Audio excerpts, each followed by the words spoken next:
Hello dear students, इस video में हम MS एक्सेल 2010 में किसी भी डॉक्यूमेंट को एडिट करना और उसको फॉर्मेट करना सीखेंगे। सबसे पहले हम सेल्स को सेलेक्ट करना सीखते हैं। हमें सेल्स को कब सेलेक्ट करना होता है? जब हमें अपने एक्सेल की वर्कशीट में कुछ एडिट करना होता है, मतलब कि कुछ चेंज करना होता है या कोई फॉर्मेट चेंज करना होता है, तब हमें अपने सेल को सेलेक्ट करना पड़ता है जिस सेल में हम चेंज करना चाहते हैं। उसके बाद या तो हम उसके लिए एक अकेला सेल को सेलेक्ट कर सकते हैं या कई सारे सेल्स को एक साथ सेलेक्ट कर सकते हैं। तो अकेला सेल सेलेक्ट करने के लिए हमें उस पर्टिकुलर सेल पर क्लिक करना होता है।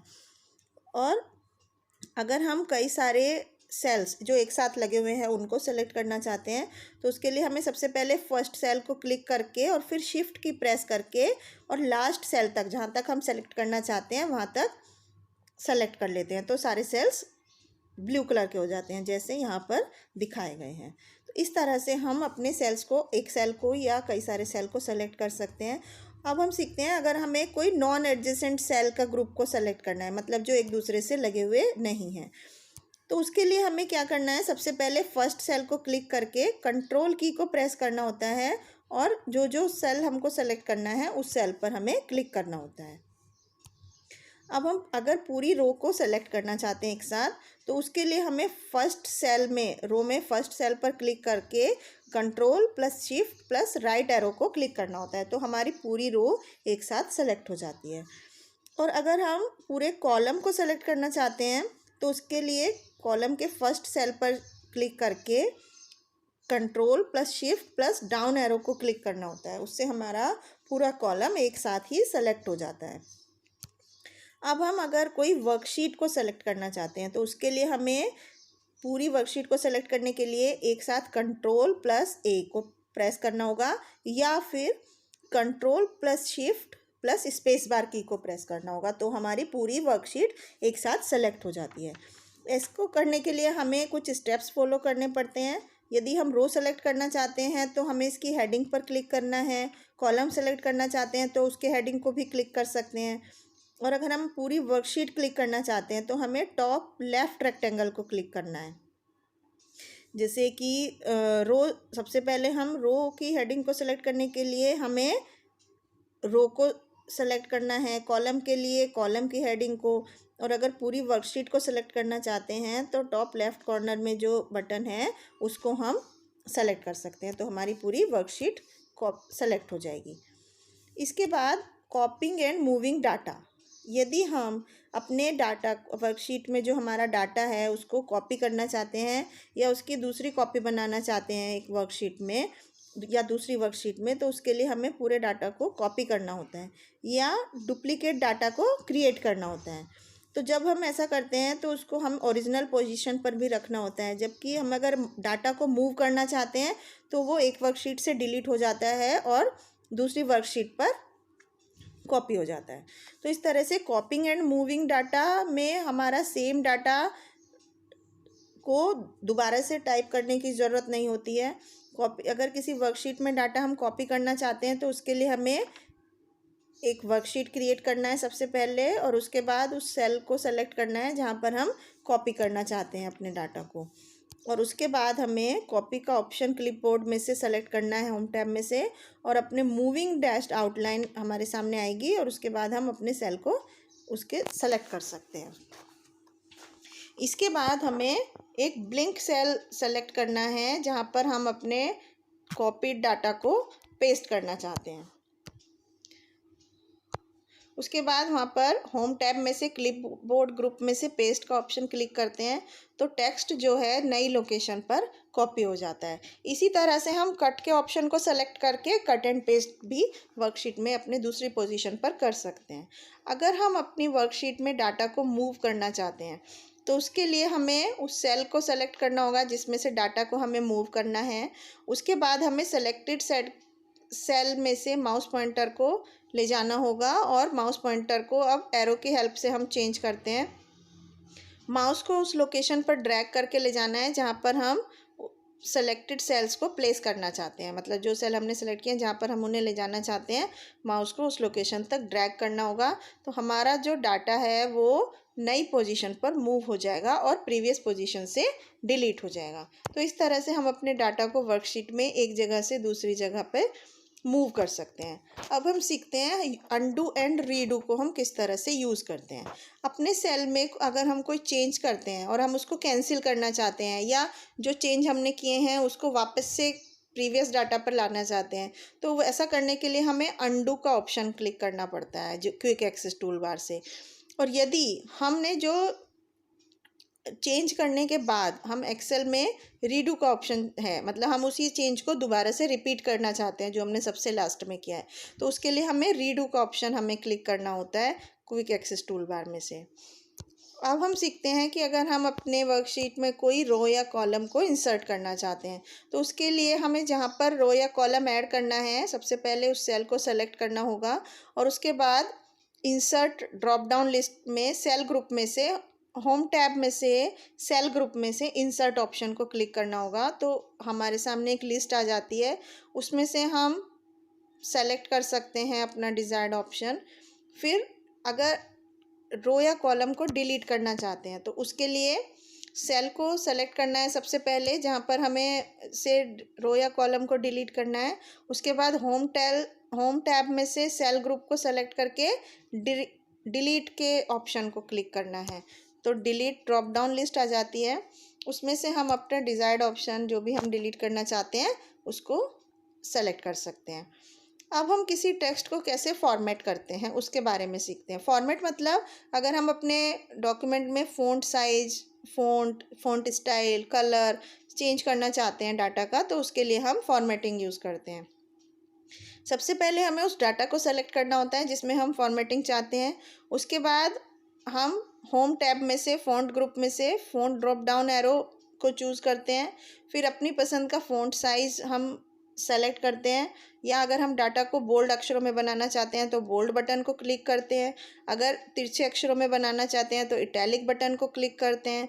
अगर हम अपने डाटा के नीचे अंडरलाइन करना चाहते हैं तो हम अंडरलाइन बटन को क्लिक करते हैं। और अगर कलर चेंज करना चाहते हैं तो फ़ॉन्ट कलर में से हम ड्रॉप डाउन लिस्ट में से अपने पसंद के कलर को चूज़ कर सकते हैं।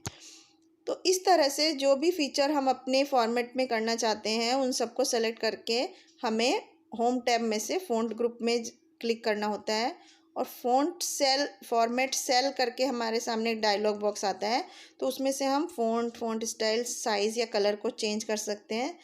और एक समय में अगर हम फ़ॉन्ट साइज़ को बढ़ाना चाहते हैं किसी एक पॉइंट पर, तो इंक्रीज़ फ़ॉन्ट साइज़ का बटन क्लिक करके हम अप एरो वाले बटन को क्लिक करते हैं। और अगर हम फ़ॉन्ट साइज़ को डिक्रीज़ करना चाहते हैं तो हम डिक्रीज़ फ़ॉन्ट साइज़ ए के साथ जो डाउन एरो वाला बटन होता है उसको चेंज करते हैं। तो उससे हमारा फ़ॉन्ट का साइज़ कम या ज़्यादा हम उसमें कर सकते हैं।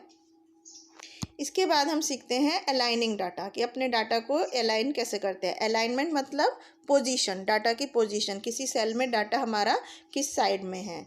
तो उसको चेंज करने के लिए हमें होम टैब में से अलाइनमेंट ग्रुप को सिलेक्शन करना पड़ता है। उसके बाद हमें अलग अलग टाइप के अलाइनमेंट्स के ऑप्शन हमारे सामने आते हैं। 3 ऑप्शंस होते हैं वर्टिकल अलाइनमेंट को स्पेसिफाई करने के लिए। तो लास्ट 3 ऑप्शंस जो हैं वो हॉरिजॉन्टल अलाइनमेंट के लिए हैं और अपर 3 जो हैं वो वर्टिकल अलाइनमेंट के लिए हैं। Top alignment, middle alignment and bottom alignment, ये हम वर्टिकली अलाइन कर सकते हैं। और टेक्स्ट लेफ़्ट, सेंटर और राइट में हम हॉरिजॉन्टली अपने डाटा को अलाइनमेंट कर सकते हैं। इसके बाद हम सीखते हैं रैप टेक्स्ट। रैप टेक्स्ट में क्या होता है, यदि हमारा डाटा बहुत लंबा है सेल में, सेल के साइज से लंबा है तो और उसको हम छुपाना चाहते हैं तो राइट साइड में, तो इसके लिए वो इसमें फिट नहीं हो रहा, तो उसको करेक्ट करने के लिए हमें रैप टेक्स्ट का ऑप्शन को चूज़ करना पड़ता है। तो रैप टेक्स्ट हमें सेल के पीछे जो हिडन डाटा है उसको हमें दिखाता है। होम टैब पर क्लिक करके रैप टेक्स्ट के बटन को क्लिक करते हैं हम, तो अलाइनमेंट ग्रुप में से, और फिर अप्लाई रैप टेक्स्ट कर देते हैं। तो इससे हमें जो हमारा हिडन डाटा है वो दिख जाता है। जैसे before using the wrap text, ये हमें सिर्फ अपने सेल में इतना डाटा दिख रहा था, तो उसके बाद हमने रैप टेक्स्ट का ऑप्शन क्लिक किया तो हमारा ये पूरा डाटा जो इसमें पीछे छिप गया था वो हमें क्लियरली दिख जाता है। तो इस तरह से हम रैप टेक्स्ट के ऑप्शन का यूज़ करते हैं। इसके बाद हम मर्जिंग द सेल्स, कि हम जब दो सेल्स को या दो से ज़्यादा सेल्स को एक साथ कंबाइन कर देते हैं, जॉइन कर देते हैं, तो उसको हम मर्जिंग सेल्स बोलते हैं। तो मर्जिंग सेल्स करने के लिए हमें जब कोई हेडिंग लिखनी होती है या जो हमें एक कॉलम में नहीं आ रहा है, एक से ज़्यादा कॉलम को एक साथ मर्ज करना होता है, तब हम मर्जिंग सेल्स के ऑप्शन को यूज़ करते हैं। उसके लिए हमें सबसे पहले मर्ज एंड सेंटर बटन को क्लिक करना होता है अलाइनमेंट ग्रुप में। होम टैब के अलाइनमेंट ग्रुप में मर्ज एंड सेंटर वाले बटन को क्लिक करके हमें अपने उन सेल्स को सेलेक्ट करना होता है जिनको हम मर्ज करके एक बनाना चाहते हैं, और उसमें जो डाटा होता है वो भी उसमें फिर सेंटर अलाइन होके आ जाता है। इसके बाद हम देखते हैं कि changing the row height and column width. अगर हम किसी रो की विड्थ हाइट को और कॉलम के विड्थ को चेंज करना चाहते हैं तो उसके लिए हमें क्या करना है। उसके लिए हमें सबसे पहले अपने उस सेल को, रो या कॉलम की विड्थ को सेलेक्ट करना है। फिर होम टैब के सेल ग्रुप में से फॉर्मेट पर क्लिक करना है, और फिर ड्रॉप डाउन लिस्ट आती है, उसमें से हम रो की हाइट ओपन करके कर सकते हैं और उसमें वैल्यू, रो हाइट बॉक्स में से वैल्यू लिख के ओके कर सकते हैं। इस तरह से हम अपने कर्सर को रो हेडिंग की लाइन में जो हमें दिख रहा है डबल एरो करके क्लिक कर सकते हैं, तो माउस बटन हमारा प्रेस रहेगा और हम लाइन को ड्रैग करके रो की हाइट को चेंज कर सकते हैं। और या फिर हम इसी तरह से autofit row height drop down list में से सेलेक्ट कर सकते हैं, तो उससे हमारे डाटा के अकॉर्डिंग हमारी रो की हाइट चेंज होती जाएगी अपने आप। ऐसा करने के लिए हमें, अब हम कॉलम की विड्थ को अगर चेंज करना चाहते हैं तो डायलॉग बॉक्स में से हमें कॉलम विड्थ के ऑप्शन को क्लिक करके कॉलम विड्थ की वैल्यू उसमें लिख के ओके करना होता है। तो इस तरह से हम कॉलम की विड्थ सेट कर सकते हैं, और उसके बाद कॉलम विड्थ को हम टेक्स्ट के अकॉर्डिंग एडजस्ट कर सकते हैं। इसको करने के लिए या फिर हम ऑटो फिट कॉलम का भी ऑप्शन सेलेक्ट कर सकते हैं, जिससे कि हमारे डाटा के साइज़ के हिसाब से कॉलम की विड्थ अपने आप एडजस्ट हो जाती है। हम सेम विड्थ सारे कॉलम को करने के लिए अपनी वर्कशीट में क्लिक ऑन डिफ़ॉल्ट विड्थ का ऑप्शन सेलेक्ट कर सकते हैं, और स्टैंडर्ड विड्थ में हमें डायलॉग बॉक्स अपीयर होगा जिसमें हम अपनी वैल्यू लिखकर ओके कर सकते हैं। तो हमारी पसंद की विड्थ हमारे सारे कॉलम्स की ऐड हो जाएगी। अगर हम अपने कर्सर को कॉलम की लाइन में हेडिंग में लिखना चाहते हैं और उसको हम डबल क्लिक कर सकते हैं, तो हमारे जो माउस बटन है उसको प्रेस करके हम उसको ड्रैग कर सकते हैं और कॉलम विड्थ को चेंज कर सकते हैं यूजिंग ऑटो फिल। अब ऑटो फिल को किस तरह से यूज़ करते हैं, तो ये एक यूनिक फीचर है जो ऑटोमेटिकली हमारे डाटा में, हमारे सेल में डाटा फिल कर देता है। तो इस फीचर को हम ऑटो फिल बोलते हैं। इसको यूज़ करने के लिए हमें कुछ स्टेप्स को फॉलो करना होगा, जैसे कि वर्कशीट के किसी सेल में हमने जनवरी टाइप किया। अब हम माउस पॉइंटर को उसके बॉटम राइट कॉर्नर तक लाएंगे तो ये पॉइंटर प्लस के साइन से होगा, उसको हम ड्रैग करेंगे तो फिल हैंडल का ऑप्शन हमें, इसको हम फिल हैंडल बोलते हैं। अब हम इसको पूरे कॉलम को सेलेक्ट करके ड्रैग करेंगे तो जहाँ पर हम मंथ्स के नेम डिस्प्ले करना चाहते हैं तो हमारा माउस बटन को छोड़ेंगे तो ऑटोमेटिकली सीरीज़ कंप्लीट हो जाएगी।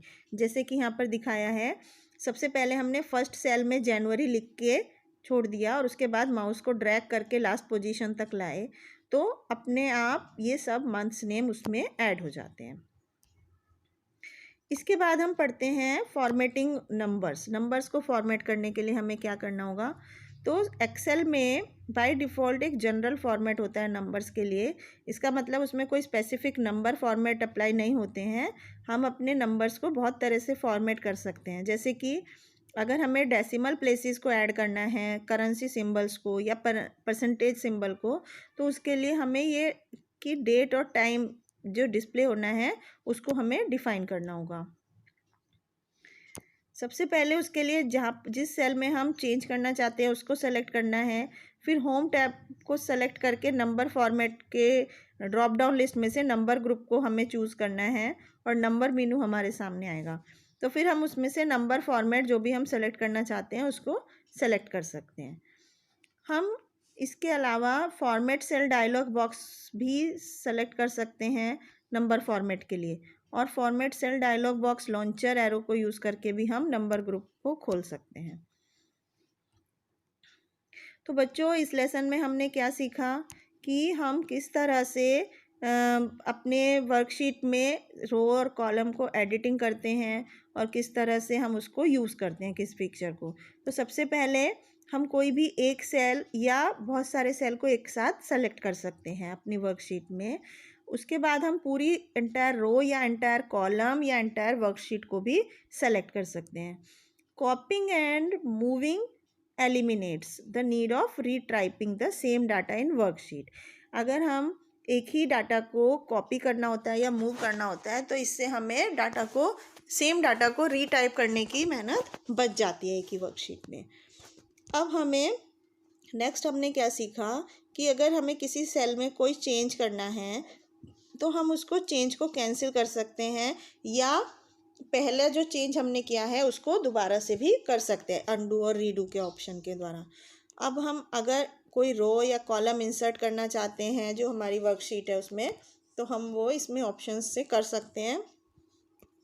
नेक्स्ट, हम अपनी वर्कशीट में से कोई भी रो या कॉलम को डिलीट कर सकते हैं by using delete option in the cell group. इसके बाद हम अपने डाटा का font size, font style, font colour भी चेंज कर सकते हैं। इसके अलावा हम अपने अलाइनमेंट ग्रुप से अपने डाटा को अलाइन कर सकते हैं एक लाइन में, वो हॉरिजॉन्टली और वर्टिकली दोनों तरफ हम उसको अलाइनमेंट कर सकते हैं। इसके बाद हम रैप टेक्स्ट ऑप्शन को यूज़ करके अपने हिडन टेक्स्ट को भी देख सकते हैं मल्टीपल लाइंस में। इसके बाद हमें मर्ज एंड सेंटर बटन से हम एक सेल या उससे ज़्यादा सेल को आपस में मर्ज करके एक सेल बना सकते हैं और अपने उसके डाटा को सेंटर अलाइन कर सकते हैं। इसके बाद हम अपनी रो की हाइट और कॉलम की विड्थ को भी अपनी वर्कशीट में चेंज कर सकते हैं। ऑटो फिल फीचर को यूज़ करके हम अपने सेल्स में डाटा को ऑटोमेटिकली फिल कर सकते हैं और हम अपने सेल्स में कोई भी बॉर्डर ऐड कर सकते हैं बॉर्डर बटन को यूज़ करके।